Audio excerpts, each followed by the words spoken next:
এক গৃহবধূকে মারধরের অভিযোগ উঠল তার স্বামীর বিরুদ্ধে। বুধবার বেলা 11টা নাগাদ ওই গৃহবধূ গাজল থানার দ্বারস্থ হন, লিখিত অভিযোগ দায়ের করেন। স্থানীয় সূত্রে জানা গিয়েছে, ওই গৃহবধূর নাম জ্যোৎস্না মণ্ডল, বয়স 34, বাড়ি গাজল ব্লকের পান্ডুয়া অঞ্চলের মুদাপুর এলাকায়। তার অভিযোগ, 15 বছর আগে বিয়ে হয়, 3টি সন্তান রয়েছে, কিন্তু স্বামী অত্যাচার করে। গত 15 তারিখে মারধর করে ওই গৃহবধূ বাবার বাড়ি চলে আসেন। এরপরে ওই গৃহবধূকে কোনো খোঁজ খবর নেয় না, বাচ্চাদের দেখে না, বাধ্য হয়ে থানায় এসেছেন। স্বামী খুব অত্যাচার করে, কি শারীরিক অবস্থায়, মানসিকভাবে।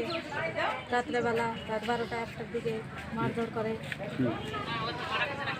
টাকা পয়সা চায়। তো বাবার বাড়ি থেকে টাকা পয়সা নিয়ে আয়, গরিব মানুষ কোথায় পাবে পয়সা? যখনই চাই তখনই নিয়ে যেয়ে দিই টাকা।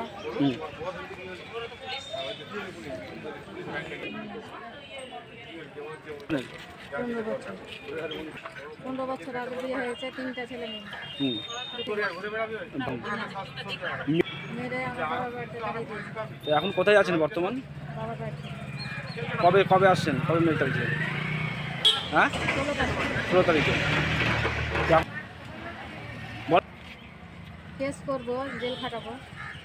খুব অত্যাচার করছে, আর সহ্য করতে পারছি না। না সহ্য করতে পারলে গাজল থানাতে কাগজ করতে।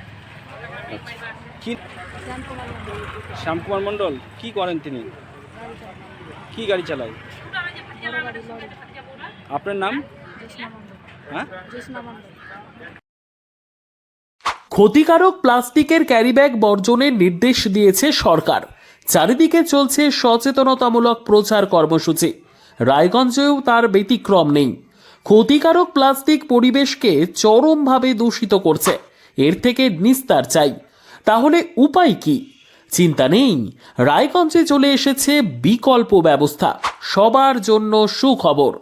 পশ্চিমবঙ্গ সরকারের অনুমোদনে আগামী সপ্তাহ থেকেই শহরে তৈরি হতে চলেছে পরিবেশ বান্ধব, দূষণমুক্ত বিভিন্ন ধরনের বায়ো ক্যারিব্যাগ, যা অবশ্যই পচনশীল। একেবারে সুলভে পেয়ে যাবেন আপনারা।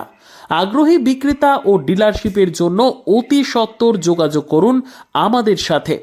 আমাদের ঠিকানা ইকো ক্যারি ইন্ডাস্ট্রিজ, জেলখানা মোড়, রায়গঞ্জ, উত্তর দিনাজপুর। আমাদের মোবাইল নম্বর 7001178352 অথবা 9434171272 অথবা 8250161082 অথবা 9800217806।